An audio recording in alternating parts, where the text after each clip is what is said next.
Hi there, welcome. I'm Sarah from She's So Delicious. Welcome to my home. Today I'm going to show you how to do a flat lay. I need receptacles to begin with. I'm going to use this for the water. And these are for the tea itself. This is my spot. As you can see, the light is great because it comes as almost like a spotlight. Goes just straight onto this marble that I have here. I'm going to make 2 green teas, so they're going to be very bright green and a bit foamy. And then I think I'm going to put some flowers in here just to go with a sort of summery theme. And then do a sort of lay out the different tools that I'm using. So I like kind of showing that I'm working and I'm doing stuff and I've just made this thing. So I'm going to leave a little bit of the tools. I'm going to leave maybe some splatter, we'll see. And some of the flowers, like flower petals and some natural elements, which I'm going to go and get from the garden, are also going to be part of the image. I'm using cold water, so I'll be using this as a container. And then I got these beautiful ceramic bowls. And I'll be using, I'll make 2 matchas, so 1 in each of these 2, and then I'll put some flowers in that one. Or at least that's the plan for now. I might change my mind once I go out and see what sort of flowers and natural plants and things that I get. This is my little basket for collecting things from the garden. So let's go. Look at these. They're so beautiful. So, again, you know, when you food style, you're always trying to be as photogenic as possible with everything. So rather than just picking the wild strawberries off, I'm of course using the whole thing with a little stalk and everything. Just in case, I'm just going to take some pink things, just in case I feel like using it later. Who knows? Oh, I might take some of these. These are pretty. Again, because the theme of the shot is green from the matcha and white from the marble background and the ceramics, I'm spotting these things. I mean, I'm so lucky to have a garden that I can just go into and like pick things up from. They have really nicely shaped leaves as well. So I'm trying to take something long. This is becoming a real harvesting session. Oh, we could even use this bowl in the shot. It's looking really pretty. Okay, so I've come back from the garden with all my goodies, my colorful goodies. So it looks like quite a nice color scheme. Lots of greens, of course, and we've got white, different kinds of white and different kinds of red, and maybe a little bit of black if we want it. So let's see what we can make. So I've added something to the props. I've got this see-through bowl, and something that I find personally is that I quite like working with glass, like see-through glass for food, because I'm working with a space that has quite strong light coming in from one side. I get quite a lot of contrast. So if I put something in a bowl like this, it's all the light is hitting it through the bowl, so I can still see what's inside in there. So I'm first going to do the actual matcha teas. So we have something to photograph. I'm also going to put some ice in this glass bowl. So here is my water that I'm going to mix with matcha. Ooh, it's very green. So I'm gonna keep both the pot of matcha and this little spoon in shot later on for a flat lay. So it doesn't matter if I make a little bit of a mess.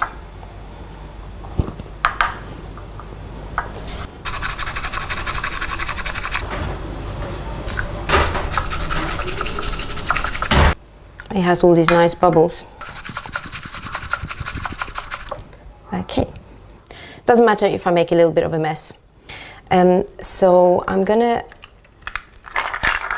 complete this thing.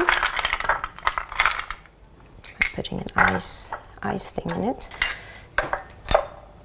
Okay, now I need one very essential tool for doing a flat lay, and that is a stool. Maybe not the safest of tools. Some people have step ladders, I'm sure, but I'm still quite lo-fi when it comes to this. So I need this to look to see what's going on. And what I can see immediately is that I'm trying to eliminate shadows as much as possible, to not cluster things together too much. So that's why I moved this one over here. And as I said, these are the main characters of the show. And I prefer to... Most of my main subjects are normally quite central in my photographs. And then I'll put the supporting roles all around them. I love these little accidents. Yeah, whoops. So that I just dropped that wild strawberry in the tea, but I like that little creative accident. I'm going to keep it. So I find, especially with flat lays, because it's a flat lay, it's very much to do with playing with shape, color. It's quite graphic.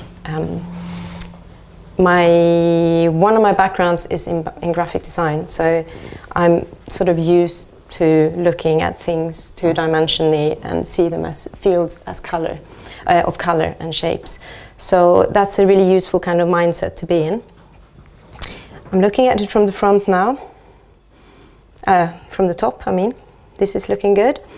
And now we come to I would say to rhythm and to relationship between objects.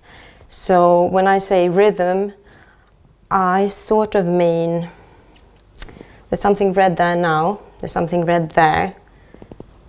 Because I'm always looking for movement, I'm looking for something to move through the image. So I feel like there should be something else red, either there or there, to complement this line. So let's try that. Put them there. And see if we have something more red, or if that's going to be too much, maybe. Let's see. Yeah, looks quite nice. And we have some white flowers too. Let's see if there's space for that, if it's too much. So again, right here, like, I mean, for me, it's so much about improvising. I know that some people work much more pre-planned and structured, and they sketch everything out. And depending on the job, I might sketch, and I will definitely decide what to cook and things like this. But when it comes to something like this, I think it's really important to play and to maintain this sense of, you know, I've got my palette of things, I've got, you know, all of these things. I can just make it's like making a painting in a way. So I really want to use these because they're very pretty, but I'm wondering if I'm going to keep them in this bowl, perhaps. Let that bowl just kind of stick in a little bit into the image. Okay, I need to have a look at what this looks like from through my camera, actually. So I'm going to set up my tripod and then let's get shooting. So this is about the right distance for me. I'm using a Canon 5D Mark II with a 50mm lens that goes down to 1.4. It's definitely worth investing in a good quality tripod if you're going to take especially a lot of overhead shots. And also especially if you want to get really sharp images, because the only way of getting really sharp images, as I worked out anyway, or that I've learned rather, is that you need to keep a very low ISO. So I always shoot in 100. And that means that unless it's really, really light and bright, I need to fix my camera, because otherwise I'm going to have shaking and it's going to be blurry. Obviously, with a tripod, I'm safe. It's not going to move. Well, not too much anyway. So I'm using this arm. I know some people use just like a totally straight bar, but for some reason I bought this and I'm actually really happy with it because it gives me a lot of flexibility. Like this. I can also go down and do shots from the side. I'm taking a portrait format now because I am shooting for Instagram. So I need to go a little bit up. Okay, it's looking nice. Okay, this is step number 2 in the not so health and safety setup that I have. And so I'm up here and I can see what's going on. I feel like I need to come out a little bit. So I'm just going to use this handy little... You need to focus on something. What do I focus on? So I focus on some sort of focal point. Like right now it's probably going to be this red strawberry here. So it's quite much in the middle. When you see the image, your eye is probably immediately going to get drawn to that red dot that sits in the middle of the green circle. So when I started out, I was always using a very low f-stop, and that gives you that nice blurry background. But actually, when it comes to food, you kind of want to see all of the food. So with a higher f-stop, like 3.54, more of the image will be in focus. So that's sharp. Another thing, which is a little trick, I don't know, you probably think about it already, but I made sure that I leveled the tea in the both cups to be the same level, so they're going to have equal level of sharpness. And the same thing goes for if I, for example, if I wanted to include this branch, I can make sure that I put the part of the branch that is the prettiest, the sort of focal point like this. I will put that at the same height as my focal point here. So I'm going to actually put this one here to let it stick up in a little bit. So we've got the strawberry in focus, we've got what I want in focus, and now I'm going to start shooting. There's just one thing that I need to check before. Yes, so what I can see here is that the shadow of this teapot is casting, the shadow goes all the way to this glass thing. So I'm going to move it just a tiny bit. So it's just about, it's a little bit like cleaning a room or something like that. It's like trying to make the image as nice and tidy as possible, at the same time as it being like natural and, you know, in the moment and, you know, all these kind of things. Yeah, it looks good to me. What happens with my background is that it's not as long as it could be. So that means that in editing, I will either cut out these bits, because I can see that, or another trick is that once I've finished with everything, I'll clear the space, and using the same focal setting as I did for the whole scene, I just take a shot of the background. So that means that if I need to extend the image in editing, I have a lot of extra free space, like free background to work with. So let's see if we're in focus. Okay, cool. So I'm now on 3.5 f-stop. I have an ISO of 100, which you kind of need to if you want to have sharp images. And the shutter speed, now I have a shutter speed of 15. And depending on the light, so the light's going to change now. In the next 10 minutes, it's going to be slightly different. So I keep checking that the light meter is still okay, because also English weather, suddenly it gets really dark, gets really light.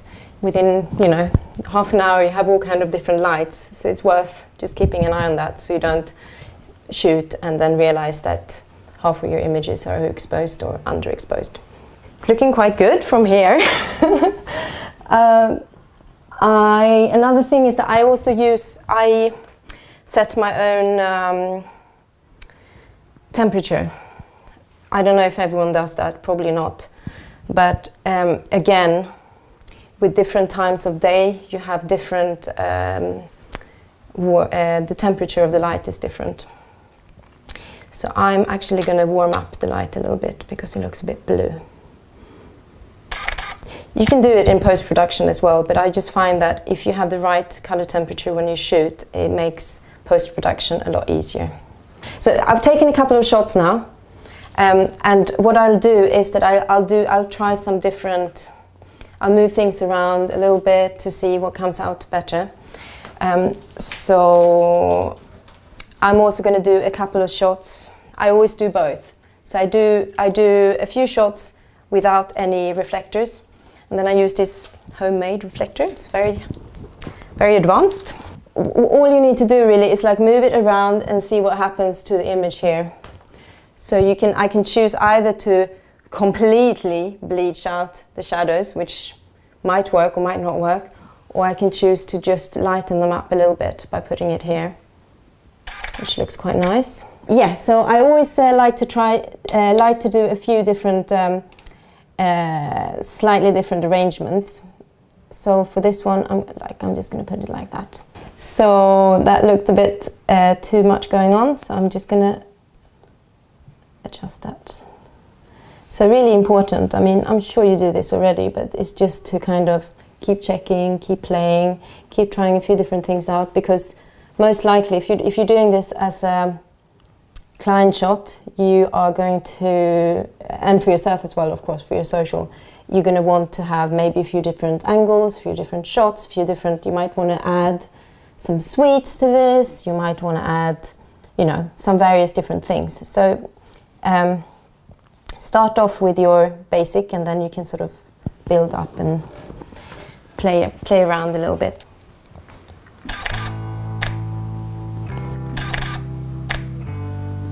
Something that I do quite a lot in my photography is that I put my own hands into the shot. One great tip, unless you have perfect hands already, which I think very few of us are fortunate to have, coconut oil. That just makes everything so much better instantly. So if I want to put my hands in here, I'm thinking exactly about the same things when it comes to light as I did with the shadows and things sort of being in the way. So if I would be coming in from here, I would be casting loads of shadow all across all these different props, and we don't want that. So I come in from here. You can play around, of course, with your own hands, see what you want to do. I'm going to put my hands in, and I'm going to ask my lovely assistant for the day to press the shutter button while I'm holding the cup. So let's do a few different ones. So we got this one. So now that I put my hands here, I can see that actually I need to move some of my props because my hand here is casting a shadow. So these props here, these little flowers, will have to move out of the shadow and into the light so we can see them. And here we go. Try again.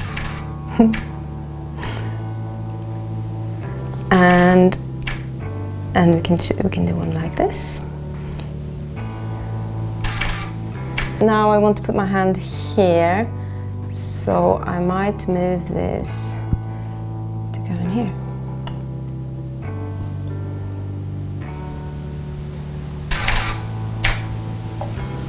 Yeah, that should be it. Perfect. Great, thank you so much. Thank you. Thank you so much for watching. I'm Sara of She's So Delicious. I have an Instagram and a blog. You can find me there. If you have any comments, just leave them in the box below and I'll do my best to get back to you. Today I've shown you how I do flat lay, and now I'm going to enjoy my matcha tea.